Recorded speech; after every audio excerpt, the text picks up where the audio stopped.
Bueno, buenos días. Vamos a ir sumando, admitiendo a todos para empezar la clase de hoy. Vamos a esperar unos minutos antes de empezar.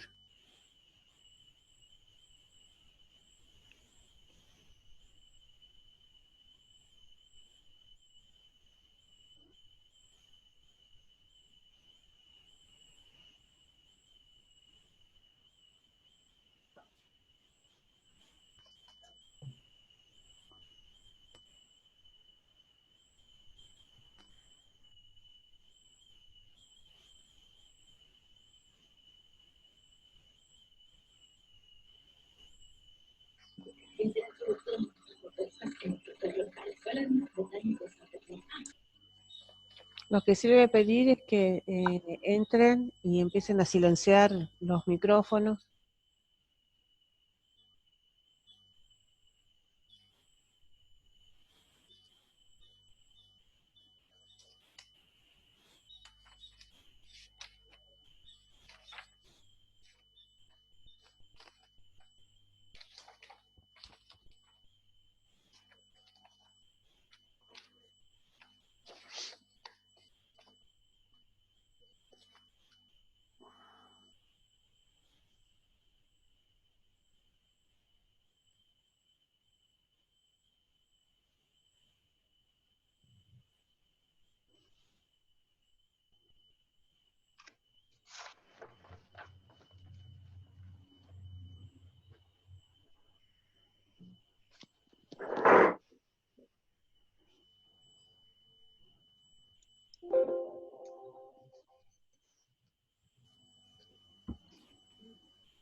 Bueno, vamos a comenzar. Mientras tanto voy admitiendo, así no vamos ganando tiempo.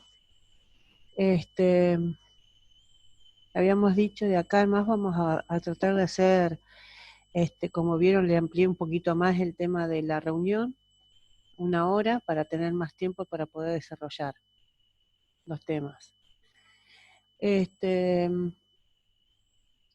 Como puse ahí en el foro, no sé si leen ustedes el foro, les llega, no sé eso, se lee el foro o los mensajes por el chat, que pongo el tema a tratar y qué es lo que quiero que ustedes tengan en mano, amén de mandarles el correo, ¿sí?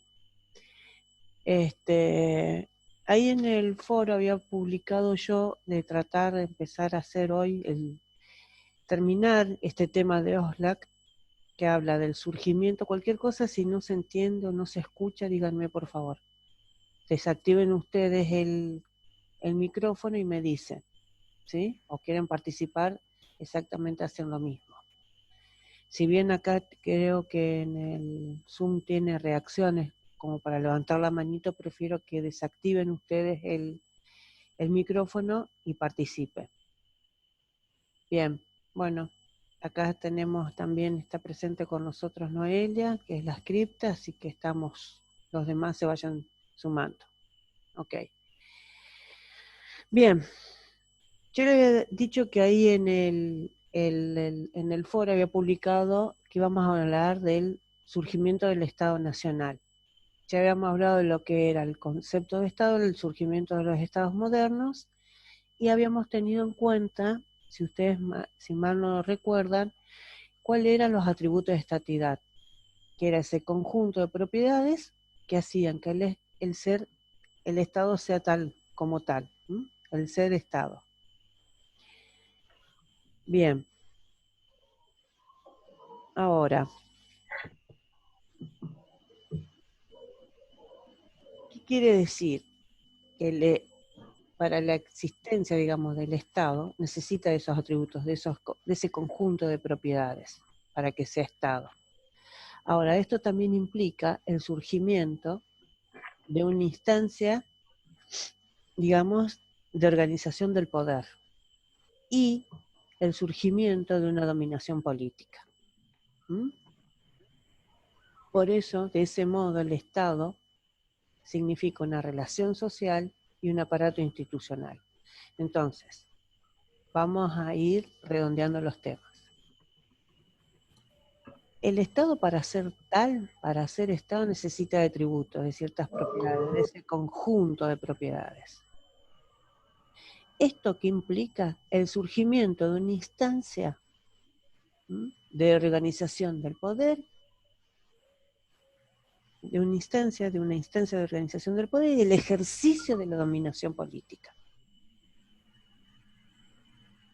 Por eso, de este modo, el Estado es relación social y aparato institucional.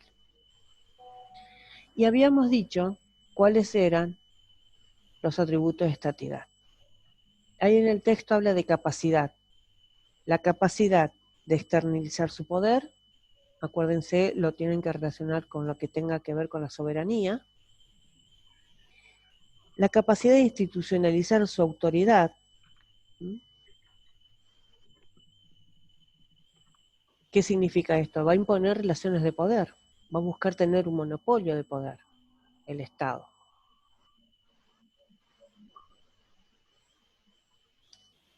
La capacidad de diferenciar su control, ¿a partir de qué? De la creación de instituciones públicas. Y que por supuesto van a tener una reconocida legitimidad.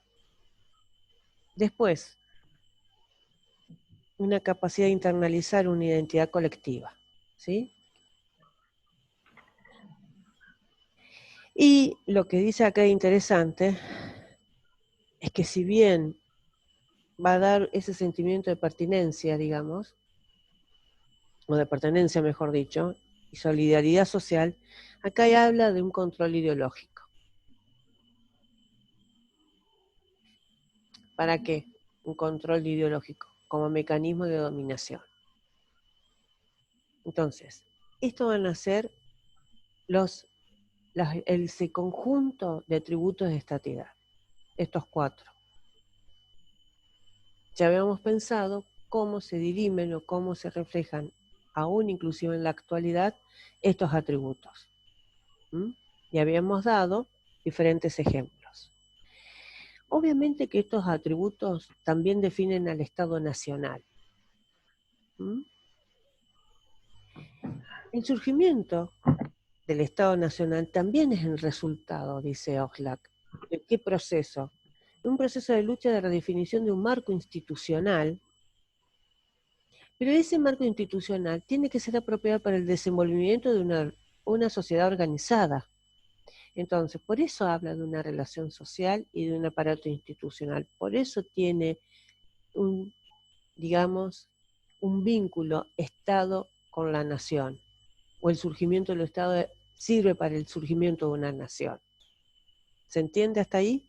También es por eso él piensa que es un proceso de construcción social la nación, no solamente el Estado, sino el Estado con la nación también es parte de un proceso de construcción social.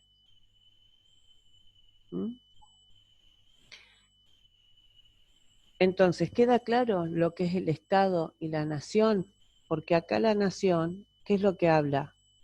Él habla ahí, Oxlack, en el texto, habla de ese doble carácter del Estado, del carácter abstracto y material.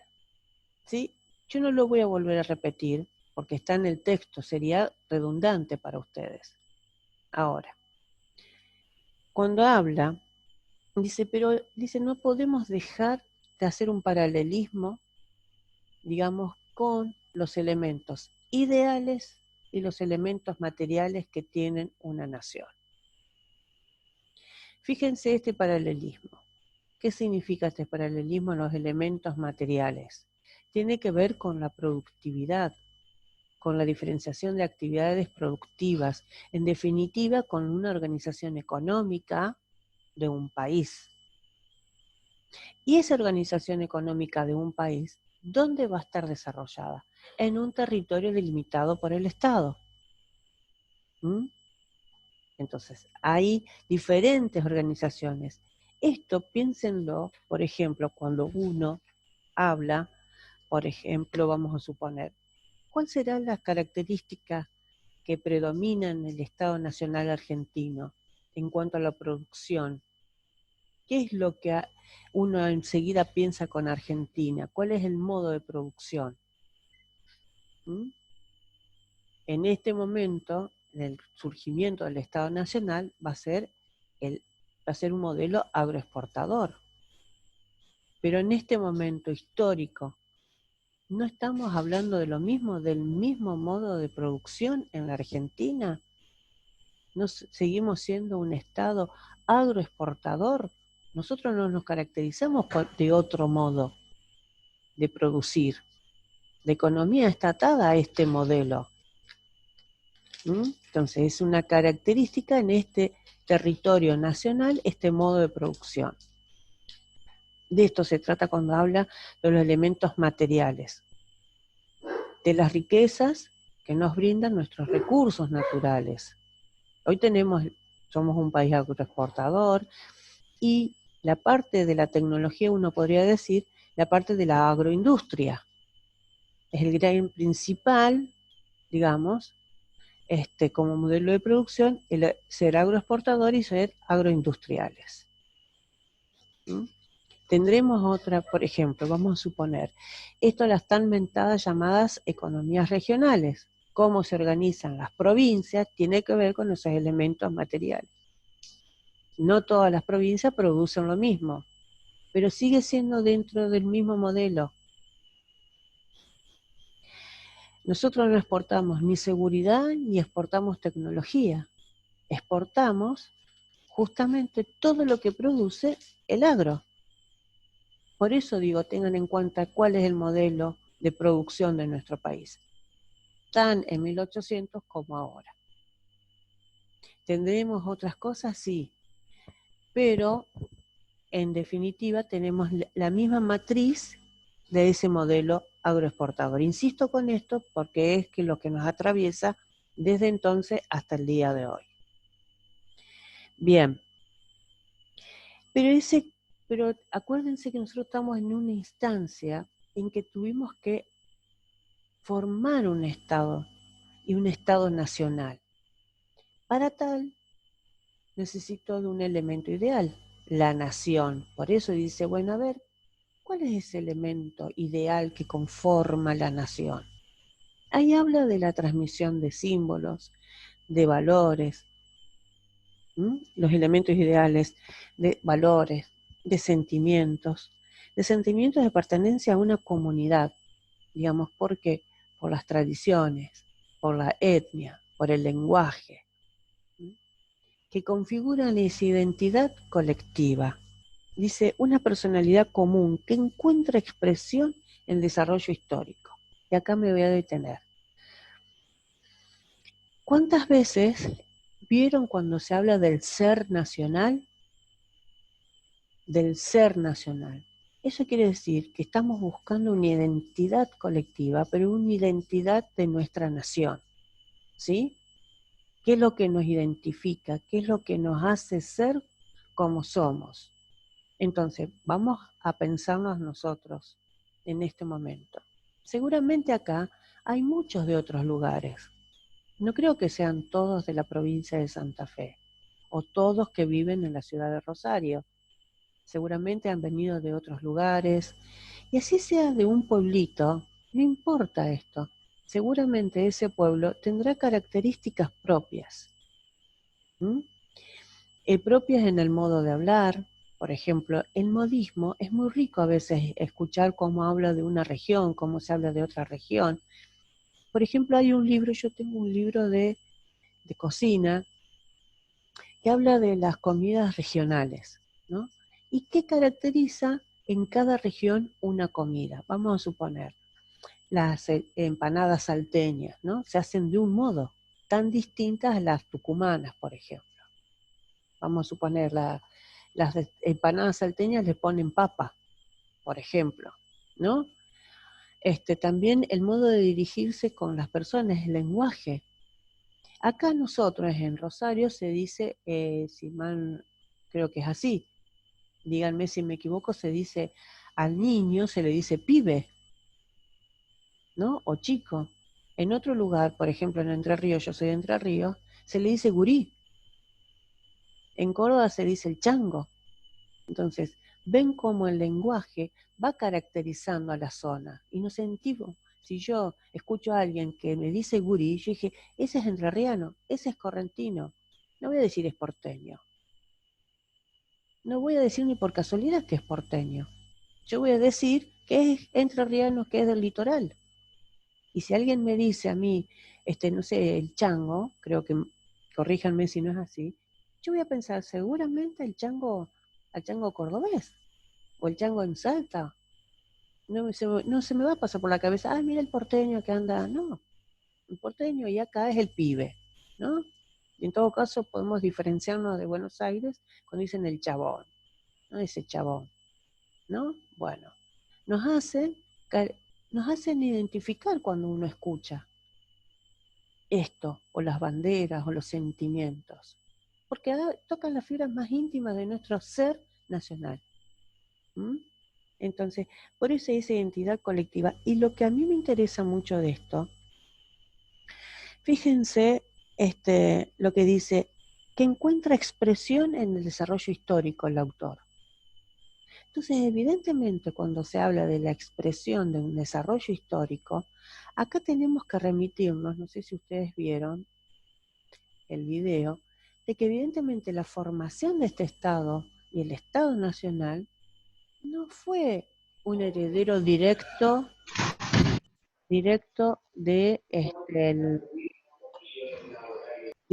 de la colonia. Nosotros nos formamos Estado Nacional Argentino una vez hecha la Revolución de Mayo. No fue hecha solo a partir de la independencia necesaria para empezar a organizarnos.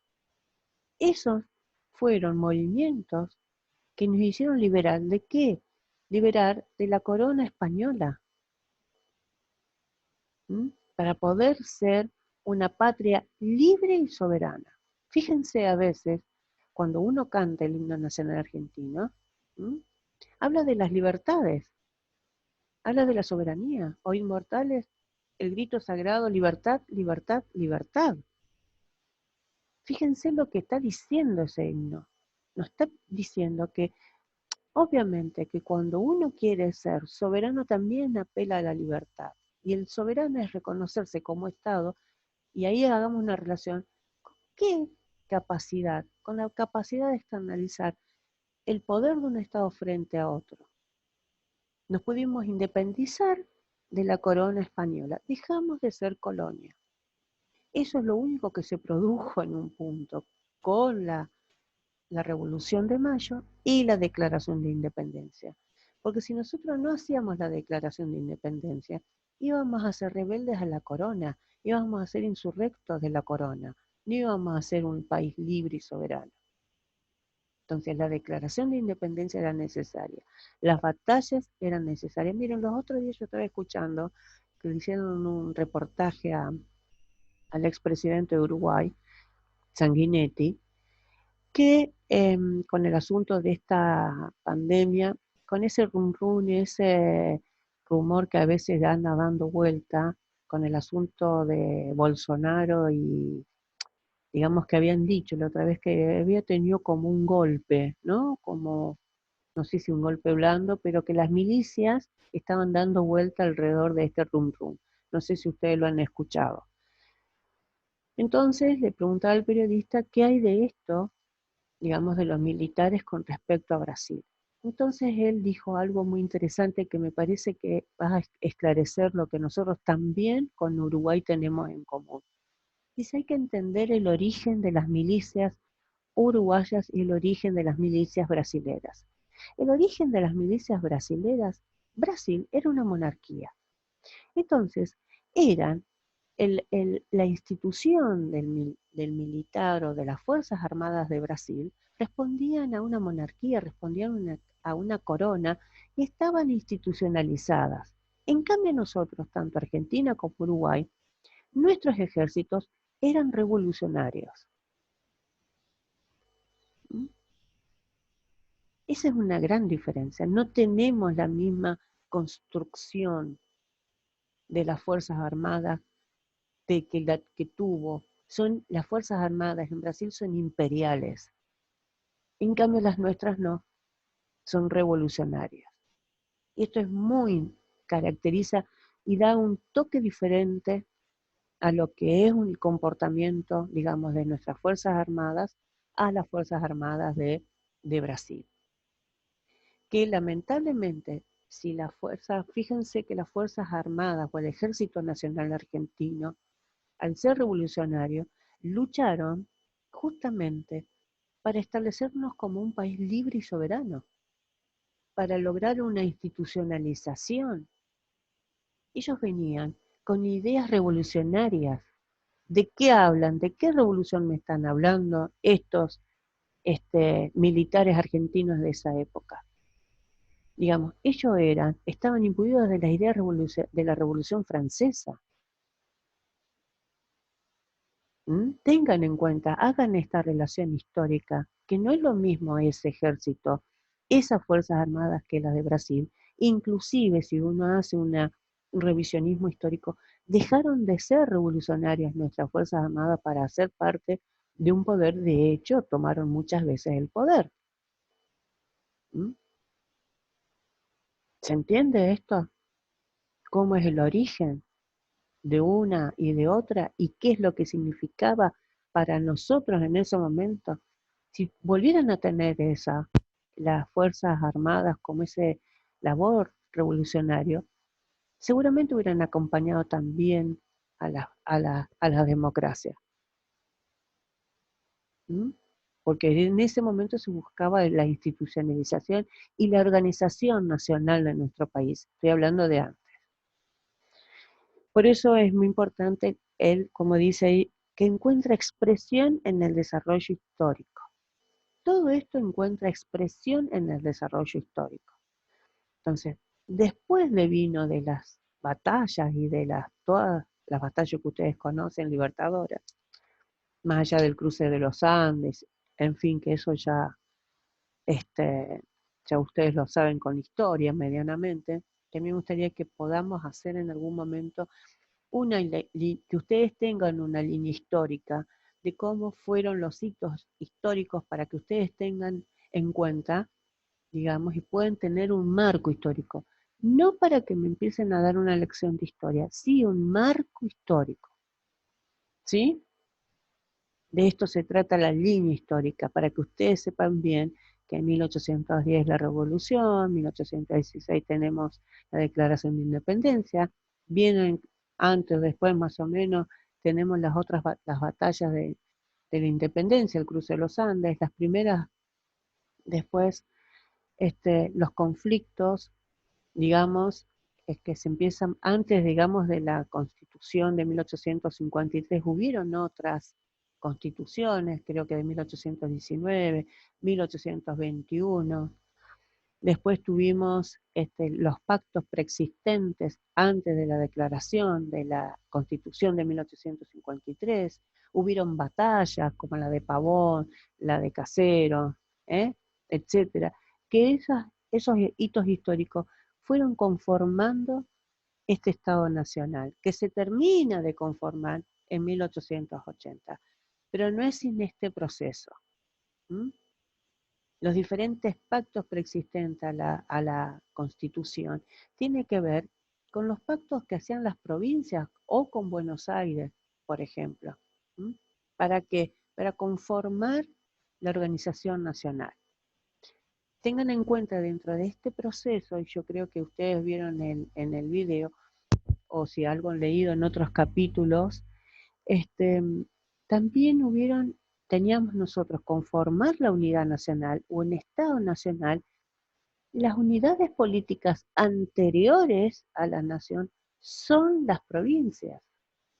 Y Profe, sí, en los videos que pasó la Noelia, profe adjunta, sí, Noelia, está bastante claro ese proceso histórico.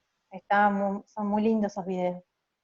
Sí, bueno, si lo han podido ver, fíjense, igualmente yo vi uno recién antes de empezar la clase con ustedes donde habla un filósofo, este, que después cuando lleguemos más adelante voy a hacer algunas aclaraciones, si bien es cierto, no sé si es el que viste vos, que habla de que la creación del Estado Nacional Argentino en los años de la generación del 80, El este, anterior, me refería al al anterior yo. anterior, bien, después bueno, entonces ahí ustedes justamente deben haber visto cómo la lucha de estos caudillos también fue y complicó, digamos, la organización nacional, porque por lo que le decía antes, son los caudillos o las provincias, las unidades políticas anteriores a la nación.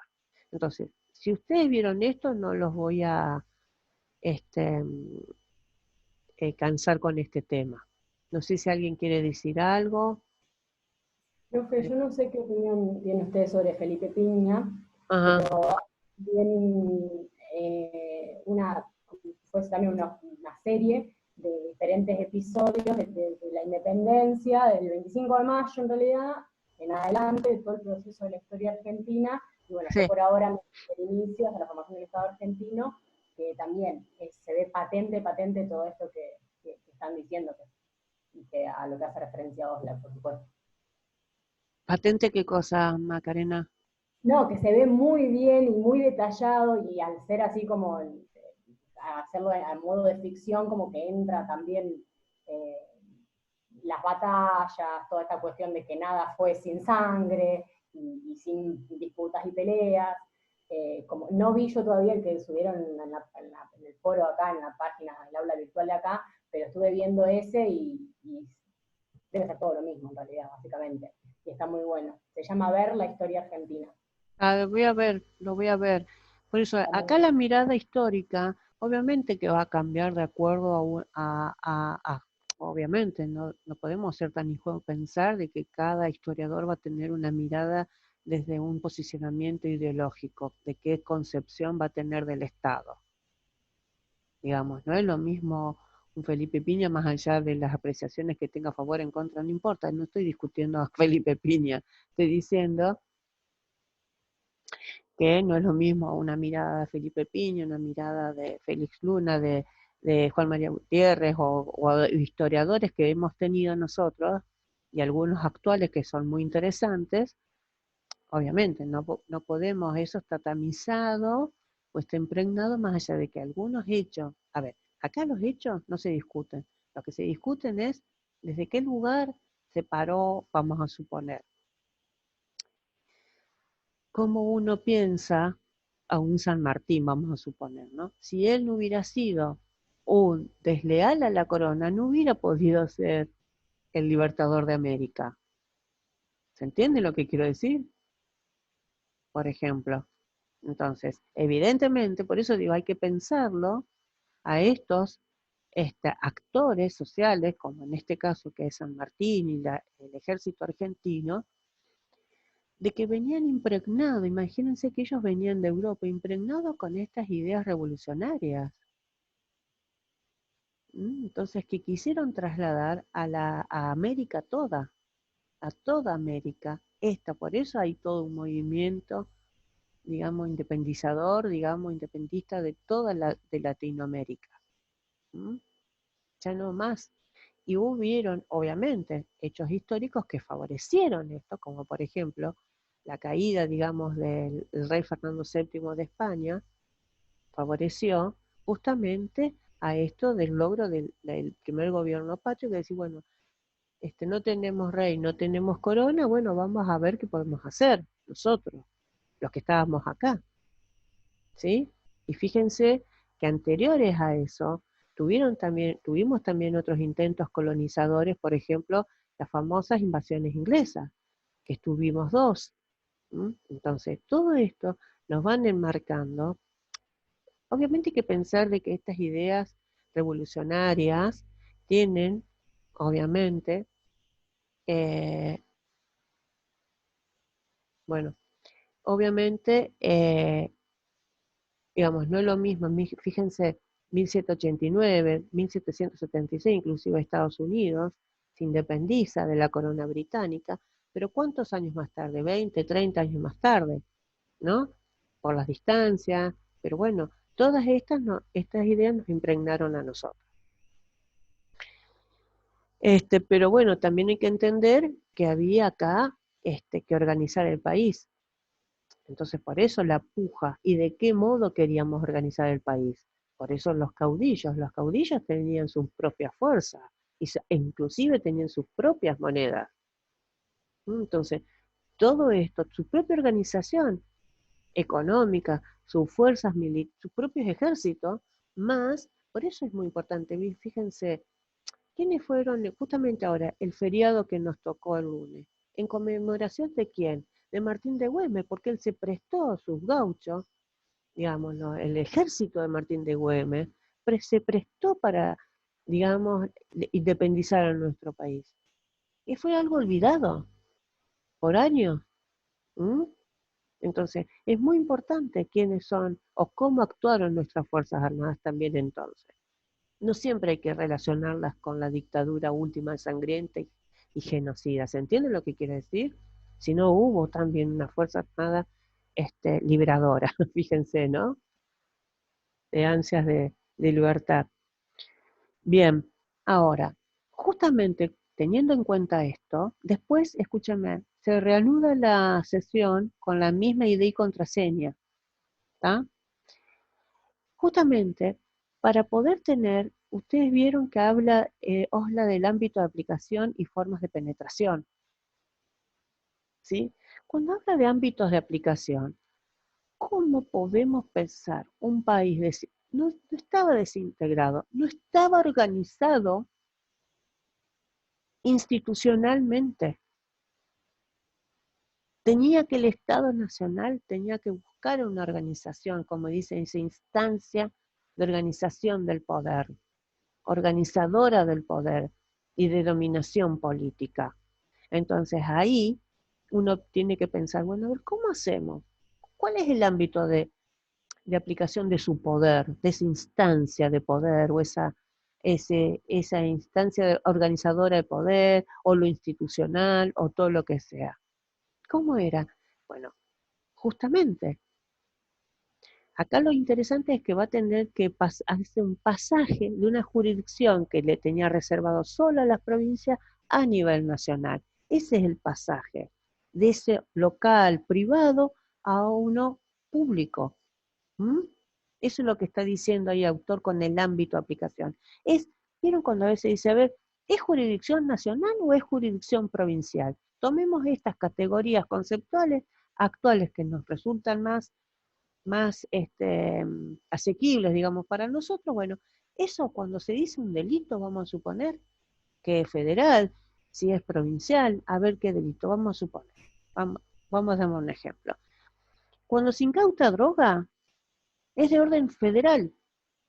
Va a tener que actuar un juez en el fuero federal, un juez nacional, no puede actuar un juez de provincia.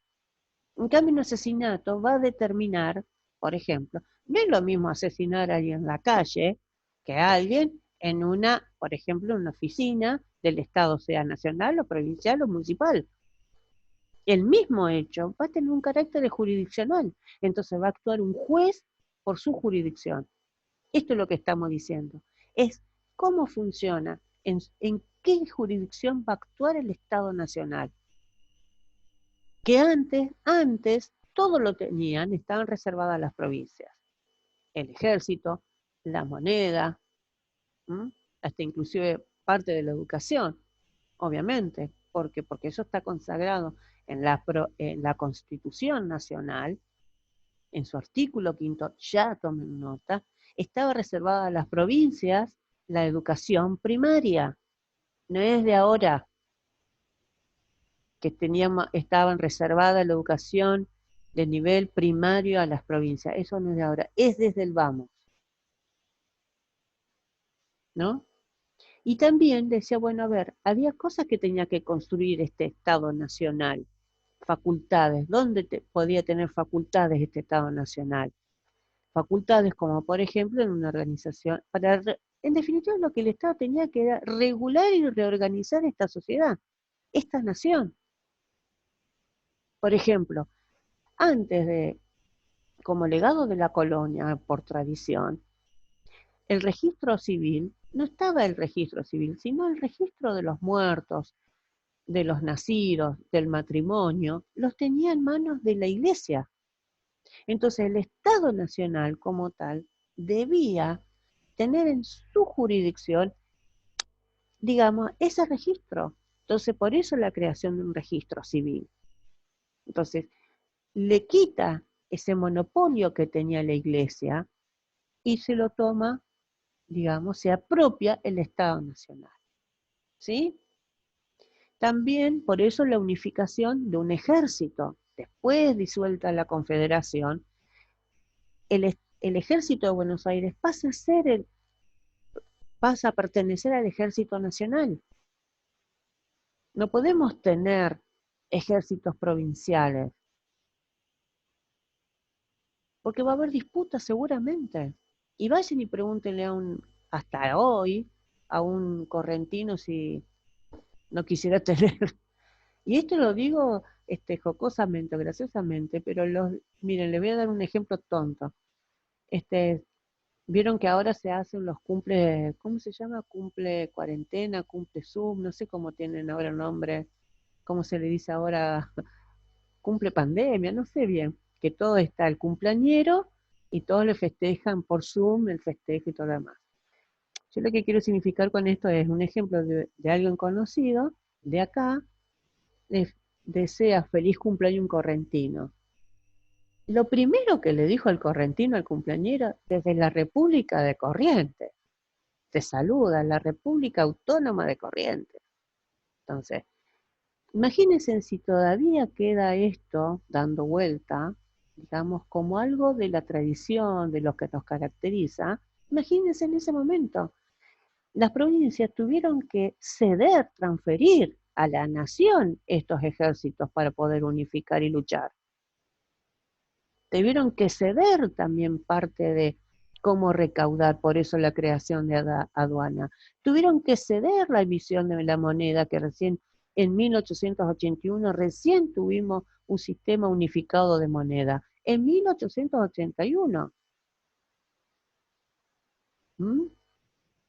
Entonces, todo este proceso, antes estaba en manos de las provincias y o de la Iglesia. Y esto el Estado Nacional, para convertirse y tener su ámbito de aplicación, tuvo que apropiarse de estas facultades. ¿Se entiende hasta acá cómo es el proceso para el surgimiento de un Estado Nacional? ¿Sí? Bien, entonces, y obviamente, para poder tener dominio político, dominación política, ¿estamos? Ahora, por eso digo, el ámbito de actuaciones sería como pasar de un provincial a nacional, de un ámbito local privado a un ámbito nacional público. Esto es el ámbito de aplicación. Ahora, espérenme un segundito.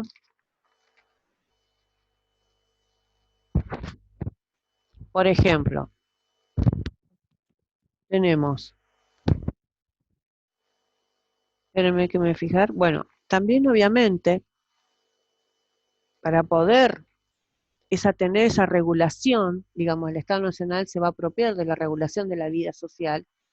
Una de las cosas que va a surgir en este momento van a ser la creación o la redacción de los diferentes códigos.